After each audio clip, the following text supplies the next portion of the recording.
M925A2. Notice it looks a little different. First thing, the tires are much bigger. There's 1,600 tires on this one. Gives you more ground clearance, gives you better road speed. Same engine, same transmission. Has a bash bar in the front for additional lights and also to protect the grille and radiator. This one also has the winch. It has night vision on the thing. It has a camper. In fact, there's more things on this thing than I can tell you about. This would end up a full-length motion picture if I had to tell you everything on this. So at any rate, what you need to do is look through the post, see all the things it has. Then you can call for questions with intelligent things. I want to know this, I want to know that. Most of the things will be posted as to what it has. So it gives you a good idea as to what to ask for. This vehicle has that camper. Now that camper doesn't look all that impressive. You notice there's screening over the camper. Protects from people getting in. Those things fold down in order to a platform so you can stand on it. The camper then goes up toward the rear and up over the cab. It becomes 23 feet inside the camper.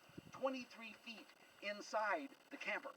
It has a flat screen TV for the kiddies. You have a microwave, you have an oven, you have a stove, you have a sink, you have a full bathroom, a full bedroom, a full living room. It becomes very comfortable. It's probably everything you have in your own personal home on a smaller scale. But with this one, you can go any place. And once you go to any place, you can be comfortable. You can be protected from the elements. It even has a wood stove application for it, and you'll be barbecued out of there. It can be 15 degrees below zero, and you can still be comfortable inside this thing. Now you tell me another bug-out vehicle that's in this condition. Okay, you can get a Unimug, you can get a Unicat, excellent vehicles, $500,000 to $800,000. This one will go places they will not. You can get a good bug-out vehicle that can take you cross-country, like, say, a bus or a truck and camper, but then you can't really get into rough country. You can't go through the things that this can go through, but you have the same amount of money in it as you do this. You put two and two together. Which is the better application to have? This vehicle would do anything. It has solar panels, has everything on it for survival. Now, the way it looks right now, it looks like a cool truck. It looks like it has all the neat things on it, but you still don't see it applied as how it goes. What we're going to do is we're going to set this thing up. We're going to show you spots of how the camper goes up, show you what the inside looks like, show you what the outside looks like, and then you get an idea. It becomes huge once you start to see the thing up, and you can understand why this is such a great vehicle for a bug-out vehicle. You can get any place, you can go any place, and you can survive comfortably. Now, you can go in a tent if you want. I wouldn't go in a tent. I wouldn't go on a bicycle because your family isn't going to survive. You need something to survive with. You need something like this. So anyway, we're going to set this thing up. We'll show you the vignettes of how the thing is set, how the camper goes up, how big it is inside, what kind of things there is, and then you can make your own decision. Thanks for watching. I hope you enjoy this.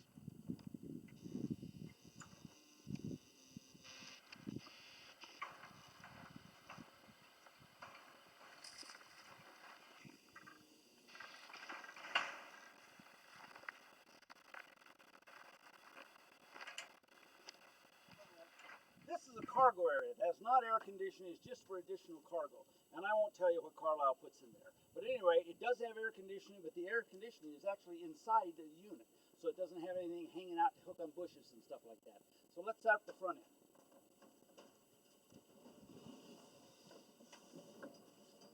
Oops. My fault.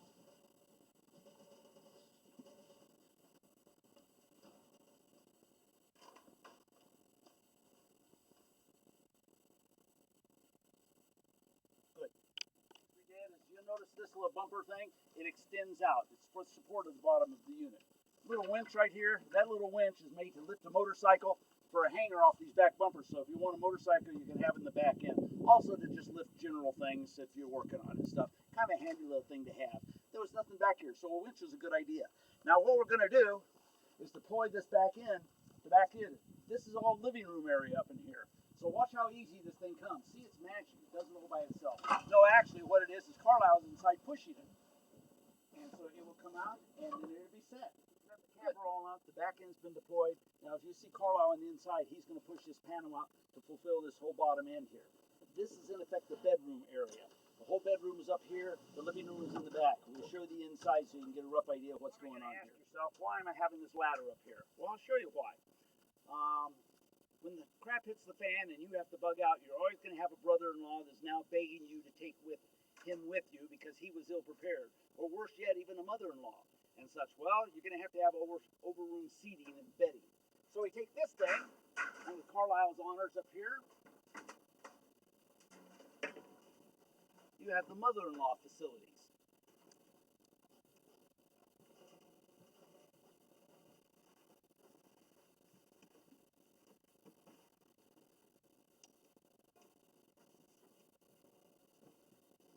This whole thing, incidentally, to do the entire truck and the entire setup, 2 people takes you about as long as setting up a ground tent.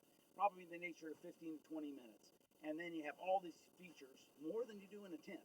So at any rate, kind of give you a rough idea. Now, mother-in-law, or the kids if they're bad, or whoever happens to be with you that you don't want, you can always have them sleep outside up here. My personal thought is, if I had all this, why would I want to be sleeping in a tent? So it's got to be someone you really don't want to have inside with you. At any rate, that adds to your sleeping facility quite a bit. The bed is the same size bed as that one, which is 14 feet by 7.5 feet. The entire bed on this truck is now still cargo. You can carry more of this than about 3 pickup trucks. And that's all underneath the camper, so you can have your food storage, whatever you need for storage. Generally speaking, these things can carry about a year's worth of food supply.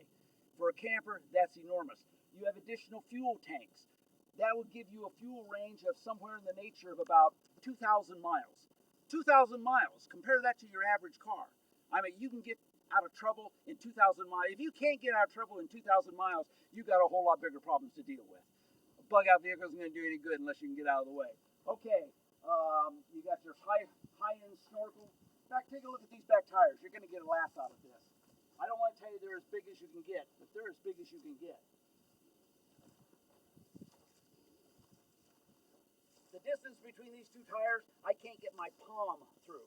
And I'm not a very big guy. Look how tight that is between there. You can't get a tire bigger than this. These are great tires. We bought them brand new for this truck.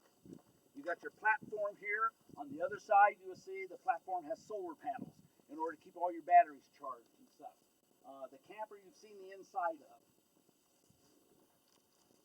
Removable boarding ladder. Makes it much easier to get in and out.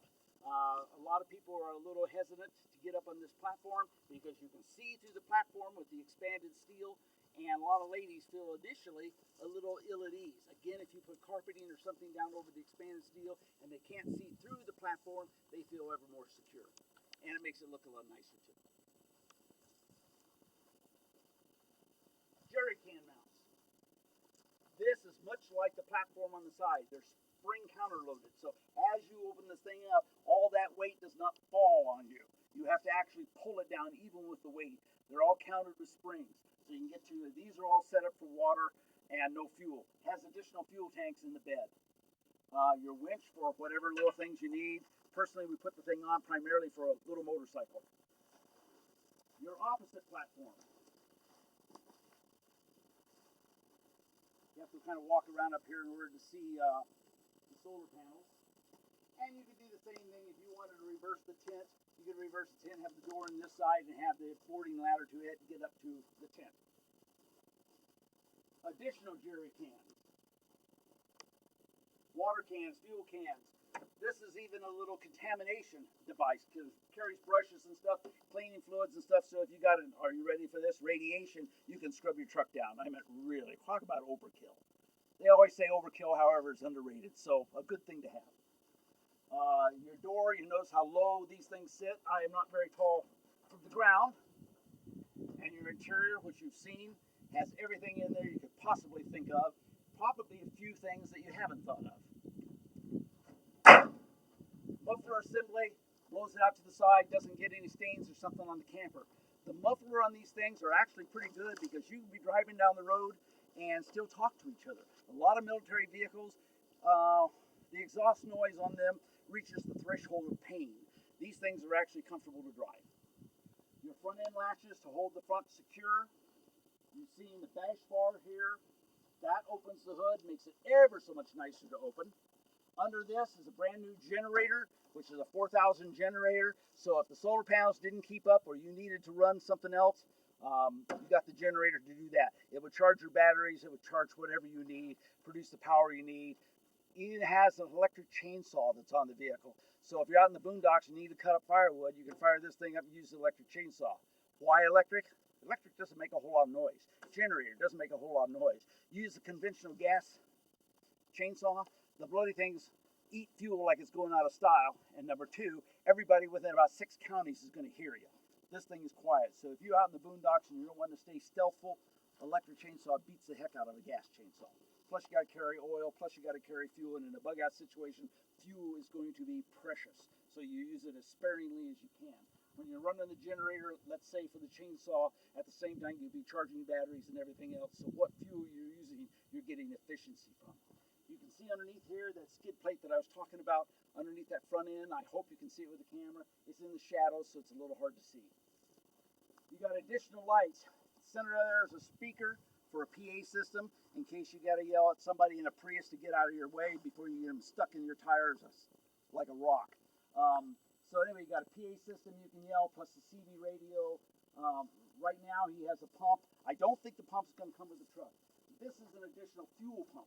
Things cost a fortune. And it will pump, gosh, I forgot what it is, like 75 gallons of fuel a minute. So if you had a cannibalized fuel, nice to have, because it doesn't take long to get a whole lot. At any rate, that's kind of a synopsis of the whole thing. By the way, it also does have standard on the truck.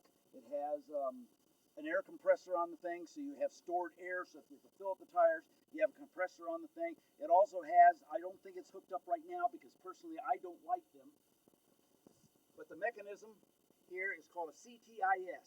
It means Central Tire Inflation System. You can be driving down the road, push a button, and it lets the air out of the tires. So if you're on asphalt and you're going to get into snow, you can let the air out of the tires. They soften up so you can go through mud and snow like that. When you come back to the asphalt, you push another button and it pumps them all back up. The early trucks like this is 1991, 1990, what is it, Carlisle? 89, I'm sorry, I lost by a year. So it's a 1989. The CTIS on the early ones worked really good, but they weren't dependable for a long period of time. Most people that have these trucks disarm the system because if the vehicle is parked without being attended, the tire can go flat if it fails, and that can ruin your tire. So most people disarm the systems and they use a conventional air hose, which you carry on the truck, and you can air them up at any time. That way you can maintain the thing, and for safety purposes, it's a lot better. But the facility is there if you wanted to rehook the thing up. CTIS is there. The standard thing came with all the trucks. Kind of cool to have, but like I say, to be honest with you, I'm not a big fan of it, and a lot of other people who have these trucks also are not a big fan of it. So I thought I'd give you a word to the wise.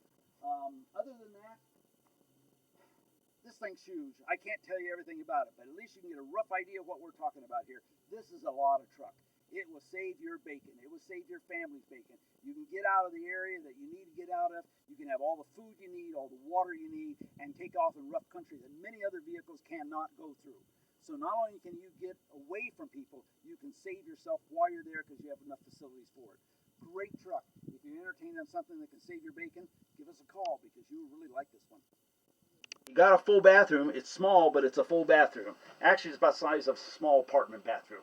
But you got a shower, you got a toilet, of course, you got a sink, and you have some privacy, actually with a window too. Pretty good for a bathroom, considering how compact this is. And you're on a truck, remember.